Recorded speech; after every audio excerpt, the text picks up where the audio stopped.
நேயர்களுக்கு வணக்கம். நம்மோட மோதவ் அர்ஜுனா அவர்கள் இணைஞ்சிருக்காரு. வாங்க அவர் கூட பேசலாம். வணக்கம் சார். வணக்கம். வணக்கம் sir. Light blue colour shirt போட்டோம்னா கம்பெனில வர சட்டை வச்சிருக்கீங்களா?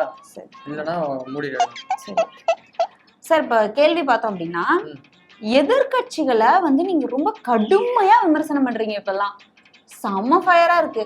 எப்படி சார் அந்த தைரியம்? எதனால? கண்டிப்பா அதிகாரம் எங்க இருக்கோ அங்க எங்களோட குரல் கண்டிப்பா இருக்குமா. முக்கியமா என்னோட குரல் கண்டிப்பா இருக்கும். நாங்க மோதணும்னு முடிவு பண்ணிட்டோம்னா மன்னர்னு பார்க்க மாட்டோம், மந்திரின்னு பார்க்க மாட்டோம், மோதி பாத்துருவோம். அப்படியே மோடி மட்டும் அது அது வேற. அது நீங்க கேட்காதீங்க, அடுத்த கேள்வி வந்தா கேட்குறீங்க. சரி. இப்போ நீங்க பாஜகவை ரொம்ப தீவிரமா எதிர்க்கிறது கிடையாது. பாஜகவுக்கு நீங்க அடிமை ஆயிட்டீங்க. உங்களோட குடுமி பாஜக கிட்ட இருக்கு. பாஜக நீங்களும் அண்டர் டீலிங்ல இருக்கீங்க. அதனாலதான் உங்க தலைவர் அடிக்கடி டெல்லி போய் பாக்குறாரு. நீங்களும் பாஜகவும் ஒன்னா இருக்கிறதுனாலதான் அப்படியே ஜனநாயகன் படத்துக்கு சலசலப்பு வர மாதிரி காமிச்சுக்கிறீங்க. அப்புறம் நீங்களும் பாஜகவும் ஒன்னா இருக்கிறதுனாலதான் இன்னும் உங்க மேல சார்ஜ் ஷீட் போடல. இல்லைன்னா அந்த கரூர் சம்பவத்துல எப்போ சார்ஜ் ஷீட் விஜய் மேல உங்க மேல எல்லாம் போட்டிருப்பாங்க. இந்த மாதிரி ஏகப்பட்ட விமர்சனம் வருது. இப்ப சொல்லுங்க, நீங்களும் பாஜகவும் ஒன்னாதான் இருக்கீங்களா? நாங்களும் பாஜகவும் ஒன்னா இருக்கோங்கிறது எதை வச்சு நீங்க சொல்றீங்க கூட சொல்லுங்க. இப்ப நான் சொன்னேன்ல இதெல்லாம். அதாவது நீங்க இதெல்லாம் எதனால இந்த கேள்வி வருது அப்படின்னா, நாங்க அவங்களை விமர்சிக்க மாட்டோம். ஆமா, கம்மியா விமர்சிக்கிறோம். அப்படி விமர்சிக்கிறதே இல்ல. அதாவது இப்போ நாங்க நடக்கிறது சட்டமன்ற தேர்தல்மா, நாடாளுமன்ற தேர்தல் கிடையாது. நாடாளுமன்ற தேர்தல்ல மட்டும் அப்படியே கிழிச்சு தள்ளிடுவீங்க. நாடாளுமன்ற தேர்தல் வரும்போது நீங்க இந்த கேள்வியை கேளுங்க, அப்ப நான் பதில் சொல்றேன். இப்ப நான் பதில் சொல்ல முடியும். நாடாளுமன்ற தேர்தல் வரும்போது நிக்கவே மாட்டீங்க. இந்த போன தடவை நிக்கவே இல்லையே, நின்னா சட்டமன்றத்துல தான் நிப்போன்ட்டு அந்த மாதிரி நிக்கவே மாட்டீங்க. அது அப்ப கேள்வி கேளுங்க. இப்ப சட்டமன்ற தேர்தல் கேள்வி சொல்றேன். அதாவது சட்டமன்ற தேர்தல் ஸ்டேட்டுக்குள்ள நடக்குது. இங்க பிஜேபி இருக்கா? தமிழ்நாட்டில் பிஜேபி இருக்கா? இருக்கு சார். பிஜேபி ஆட்சியில இருக்கா? ஆட்சியில விமர்சனம். ஆட்சி அதிகாரத்துல யார் இருக்காங்களோ அவங்க முதல்ல இதை யார் உங்களுக்கு சொல்லி கொடுத்தது? ஆட்சியில இருக்கிறவங்களதான் விமர்சனம் பண்ணணும், மத்த யாரையும் கண்டுக்க கூடாது. சரி, இப்ப ஆட்சியில இருக்கிறவங்க ஒரு தப்பு பண்றாங்க, ஆட்சியில இல்லாத இன்னொருத்தவங்க அதை விட மோசமா தப்பு பண்றாங்கன்னா அதெல்லாம் இக்னோர் பண்ணிட்டு வெறும் ஆட்சியில இருக்கிறவங்களை மட்டுமே விமர்சனம் பண்ணுவீங்க. இந்த ஐடியாலஜி, இந்த ஸ்ட்ராட்டஜி முதல்ல யாரு சார் சொல்லி கொடுத்தது? கேவலமா இருக்கு. நீங்க கேட்கறது கரெக்ட். என்ன செருப்பா அடிச்ச மாதிரி கேக்குறீங்க. அது பிரச்சனை இல்லை. நான் எதுக்கு சொல்றேன் அப்படின்னா, ஆட்சியில இருக்கிறவங்களை நம்ம எதிர்த்து ஆட்சிக்கு நாங்க வந்துட்டோம்னா, ஆட்சியில இல்லாதவங்களை ஆட்சிக்கு வர விடாம எதிர்த்து ஆட்சியில இருந்து நாங்க எதிர்ப்போம். மறுபடியும் சொல்லுங்க பாப்போம், திணறாம.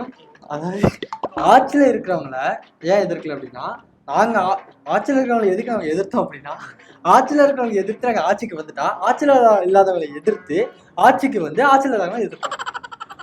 உங்களுக்கு ஒரு செலவு வைக்க சொல்றேன். Thank you sir. சரி, அடுத்து விஜய் அவர் பிரச்சனைக்கே வாய்ஸ் அவுட் பண்ணல. அதாவது ஜனநாயகன் படம் ரிலீஸ் பண்ணாம இது பண்றாங்க, அதுக்கே அவர் வாய்ஸ் அவுட் பண்ணல. அவருக்கு சில பல குடைச்சல்கள் கொடுக்கப்பட்ட மாதிரி ஒரு பிம்பம் கொடுத்தீங்க, அதுக்கு அவர் வாய்ஸ் அவுட் பண்ணல. இப்படி அவரோட பிரச்சனைக்கே அவர் வாய்ஸ் அவுட் பண்ணலையே, நாளைக்கு ஒருவேளை ஜெயிச்சுட்டா எப்படி மக்களுக்காக வாய்ஸ் அவுட் பண்ணுவாங்கன்ட்டு வெளியே கேக்குறாங்க. வாய்ஸ் அவுட் பண்ணாமலாம் இல்லாமா, வாய்ஸ் அவுட் பண்ணணும் தான் வெளில வராரு. ஆனா வெளில வர விடாம தடுக்கிறாங்க.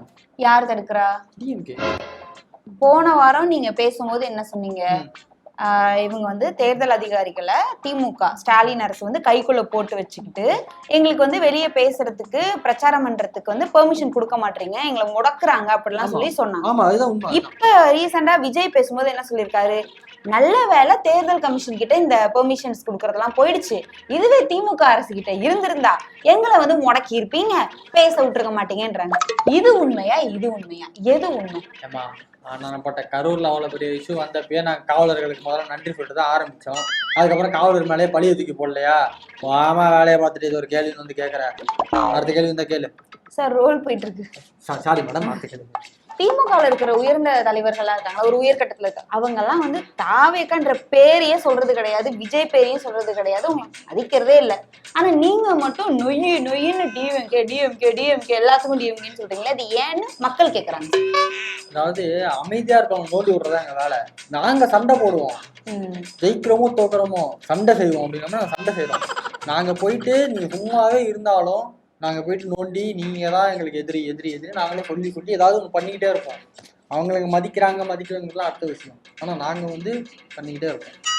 தமிழ்நாட்டுன்னு பார்த்தோன்னா 2 கட்சி இருந்தது அப்பல இருந்து, திமுக அதிமுக. நீங்க ஆவுனா திமுக நோண்டுறீங்களே, அதிமுகவை கண்டுக்கவே மாட்டீங்க. அப்படி பார்த்தா விஜய்க்கு தாவேகாவுக்கு அதிமுக ரொம்ப கம்மியான கட்சி மாதிரி தெரியுதோ அப்படின்னு கேக்குறாங்க. ஆமா, அவரை பார்த்தா டம்மி பீஸ் மாதிரி தான் இருக்கு. ஆமா, அதாவது இப்ப ஆளுங்கட்சியை எதிர்த்து அவங்க என்ன பண்றாங்க, ஆளுங்கட்சியை வீழ்த்துறதுக்கு அவங்க என்ன பண்றாங்க, ஒண்ணுமே பண்றது கிடையாது. ஆனா எங்களை பாருங்க எப்படி பயங்கரமா பண்ணிட்டு இருக்கோமா. இல்ல நீங்க முதல்ல சொன்னது என்னமோ வாஸ்தவம் தான். அவங்க ஆளுங்கட்சியை எதிர்த்து ஒண்ணும் பண்ணல. எதிர்கட்சியா இருக்கிறவங்க ஆளுங்கட்சிக்கு பயங்கர அழுத்தம் தரணும். இப்ப ஏதாவது மக்கள் விரோத சட்டங்கள் கொண்டு வராங்கன்னா ஃபர்ஸ்ட் முதல்ல நின்று எதிர்த்து போராடி அதை கொண்டு வர விடாம அழுத்தம் கொடுக்கணும். இல்ல ஏதாவது நல்ல திட்டங்கள் கொண்டு வராம கிடப்புல வச்சிருக்காங்கன்னா இந்த திட்டங்கள் கொண்டு வாங்க, இந்த மாதிரி சட்ட திருத்தம் கொண்டு வாங்கன்ட்டு அழுத்தம் கொடுக்கணும். எந்த அழுத்தமும் கொடுக்கறது இல்ல, அது கரெக்ட் தான். ஆனா நீங்க பண்றீங்கன்னு சொன்னீங்கல்ல, அதை ஒத்துக்க முடியாது. எதை பண்ணிருக்கீங்க மட்டும் சொல்லுங்க. எதுவும் பண்ணது கிடையாது. சும்மா பேருக்கு ஒரு ஆர்ப்பாட்டம், தெருமுனையில ஸ்டேஜ்ல ஏறி ஸ்டாலின் சார் கேட்டுச்சா அப்படின்னு சொல்லி பேசுறவங்க, அதுவே பெரிய இது இல்ல. அதுவே எவ்வளவு பெரிய இம்பாக்ட கிரியேட் பண்ணுது கீழே. அதை யோசிச்சு பாருங்க. எங்க தலைவர் ஒரு வார்த்தை சொன்னாலும் அது வந்து அப்படி இருக்கும். சரி, அடுத்து நீங்க வந்து ஆவுனா ஒரு பில்டப் ஒண்ணு கொடுத்துக்கிறீங்க. பிறப்புக்கும் எல்லா உயிருக்கும் நாங்க வந்து சாதி மதம் பார்க்க மாட்டோம், எங்க கட்சியில எல்லாரும் வந்து சமம் தான். அது ஆக்சுவலா உண்மை இல்லதான், இருந்தாலும் அப்படி ஒரு பில்டப் கொடுத்துக்கிறீங்கல்ல. ஆனா உங்க தலைவர் வந்து என்ன பண்றாரு, 2 இடத்துல நிக்கிறாரு. அது 2 இடமும் பார்த்தோம் அப்படின்னா ஒரு குறிப்பிட்ட மக்கள் வந்து பெரும்பான்மையினரா இருக்கிற இடத்துல நிக்கிறதுனால அப்ப இவரும் வந்து சாதி பார்த்துதான் நிக்கிறாரோ அப்படின்ற கேள்வி எழுது. கிடையவே கிடையாதுமா. நீங்க சென்னையில எந்த இடத்துல ஜாதி இருக்குன்னு மட்டும் நீங்க சொல்லுங்க. சாதிங்க ஒண்ணு சென்னையில இல்லவே இல்லமா. இது சென்னையில ஜாதி இல்லையா? சென்னையில சாதிங்கிறதே இல்ல. அது பெரம்பூர்ல வந்து எளிய மக்கள் இருக்காங்க. எளிய மக்களுக்காக வந்த எளிமையான தலைவருமா எங்க தலைவர். எளிய மக்களுக்காக போராடி அந்த இடத்துல அவங்களுக்கான உரிமையை மீட்டு தரணும் அப்படின்ட்டு அந்த இடத்துல அவர் நிக்கிறாரு. உண்மையிலமா சாதிங்கிறது எங்க கட்சிக்குள்ளேயும் கிடையாது, தமிழ்நாட்டுல இருக்கு. ஆனா சென்னையில சாதி கிடையாது. அதனால நான் சென்னைக்கு வந்த உடனே என் பேருக்கு பின்னாடி இருக்காங்க நான் எடுத்துட்டேன். இதுதான் பிரிவிலேஜ் மனநிலை. சென்னையில எல்லாம் யாரு ஜாதி பாக்குறா, படிச்சவங்க எல்லாம் யாரு ஜாதி பாக்குறா, எல்லா இடத்துலயும் ஜாதி பார்த்துட்டு தான் இருக்காங்க. ஏன் IIT-ல கூட சாதி பார்த்து நிறைய அங்கேயும் நிறைய வந்து சாதி வேறுபாடுகள்லாம் நடந்துகிட்டு தான் இருக்கு. சும்மா வந்து கண்ணாடி ஒண்ணு போட்டுக்கிட்டு இங்க எல்லாம் சாதி பாக்குறது இல்லைன்னா சாதி ஒழிஞ்சிருமா? நம்ம தான் களத்துல இறங்கி இது பண்ணும் சார். அப்புறம் ஒரு பர்சனல் கொஸ்டின், இவ்வளவு நாளா விஜயா இருந்தவரு இப்ப மட்டும் ஜோசப் விஜயா மாறிட்டாரே, அது என்ன காரணம்? அது அந்த இடத்துல நிறைய மக்கள் இருக்காங்க. அது வந்துமா எந்த இடத்துலயுமே நம்மளோட அடையாளத்தை நம்ம வந்து மறந்துடக்கூடாது. கீழே இருந்து வந்தப்போ என்ன பேர் இருந்துச்சோ அதே பேர்ல தான் நம்ம இருக்கணுங்கிறது ஒரே காரணத்துக்காக ஜோசப் விஜய் அப்படின்ட்டு சொல்லியிருக்காங்க. இன்னொன்னு விஜய் அப்படிங்கிறது வந்து இப்போ அரசியலுக்காக விஜய்னு அவர் மாத்திக்கிட்டாரு, உண்மையான பேரை மறைச்சிட்டாருங்கிற பேச்சு வரக்கூடாதுங்கிறதுக்காக ஜோசப். சரி, எனக்கு இன்னொரு கேள்வி. நீங்க வந்து இவ்வளவு நாளா வந்து பிஜேபிக்கு தான் பி டீம்னு நாங்க நினைச்சிட்டு இருந்தோம். ஆனா இப்பதான் தெரியுது நீங்க வந்து அதிமுகவுக்கு பி டீம்னு. ஏன்னா 234 தொகுதியிலையும் வேட்பாளர்கள் நிக்க வச்ச நீங்க கரெக்டா எடப்பாடி தொகுதியில மட்டும் வந்து அந்த வேட்பாளரை வந்து ரிவர்ஸ் வாங்க வச்சுட்டீங்கல்ல. அப்படின்னா அப்ப எடப்பாடி பழனிசாமிக்கு நீங்க வந்து ஃப்ரீ பண்ணி கொடுக்குறீங்க. அடுத்ததா இன்னொரு பேச்சு ஒண்ணு அடிப்படுது. என்னன்னா இப்ப நீங்க வந்து எங்களை முடக்குறாங்க, எங்களுக்கு பிரச்சாரத்துக்கு வந்து டைம் கொடுக்க மாட்டாங்க, அனுமதி கொடுக்க மாட்டாங்கன்னு சொன்ன நீங்களே 2 அனுமதியை நீங்களே வந்து வேணான்ட்டு ரத்து பண்ணிருக்கீங்க. பிரச்சாரத்தை ரத்து பண்ணிட்டு வீட்டிலே தூங்கிருக்கீங்க. அப்போ எலெக்ஷன் வரைக்கும் எல்லாத்துக்கும் காரணம் திமுக தான் சதி பண்ணுது, திமுக ஒரு தீய சக்தின்னு திமுக மேல ரொம்ப பேட் நெரேட்டிவ், அவங்க பண்ணாத விஷயத்துல எல்லாம் தப்பு சொல்லி நெரேட்டிவ் செட் பண்ணிட்டு ஓட்டெல்லாம் உங்க பக்கம் திருப்பிக்கிட்டு இப்ப எலெக்ஷன் நெருங்கும் போது பிரச்சாரத்துக்கு ஒழுங்கா போகாம உங்க தொண்டர்கள் மத்தியில உங்க ஃபேன்ஸ் மத்தியில ஒரு அதிருப்தியை கிரியேட் பண்ணி அந்த ஓட்டு எல்லாத்தையும் அப்படியே அதிமுக பக்கம் திருப்புறீங்களோ அப்படின்னு விமர்சகர்கள் சொல்றாங்க. அது அந்த ஸ்ட்ராட்டஜி இல்ல, எங்கள்கிட்ட வேற ஸ்ட்ராட்டஜி இருக்கு. நாங்க ஏன் அப்படி பண்றோம் அப்படின்னா, அதாவது இப்போ நாங்க வந்து டிஎம்கே மேல எதுக்காக நாங்க வந்து தலைவர் வெளில வர விட மாட்டாரு அப்படின்னு சொல்லிட்டு அந்த இது பண்றோம்னா, எங்க தலைவர் உண்மையிலே வெளில வரமாட்டாரு. அதுதான் ஸ்ட்ராட்டஜி.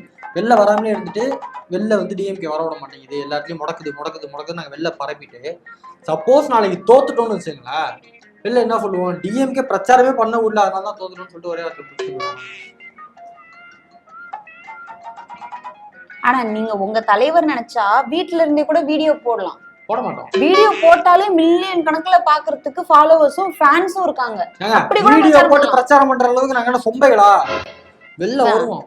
வெளியே இறங்கி வந்து களத்திலயும் பிரச்சாரம் பண்ண மாட்டாங்க, வீட்டுல இருந்து வீடியோ போட்டும் பிரச்சாரம் பண்ண மாட்டாங்க. ஆக மொத்தத்துல இவங்களோட மோட்டிவ் வந்து ஜெயிக்கிறது கிடையாது, ஓட்ட பிரிக்கணும். அவ்வளவுதானே சார்?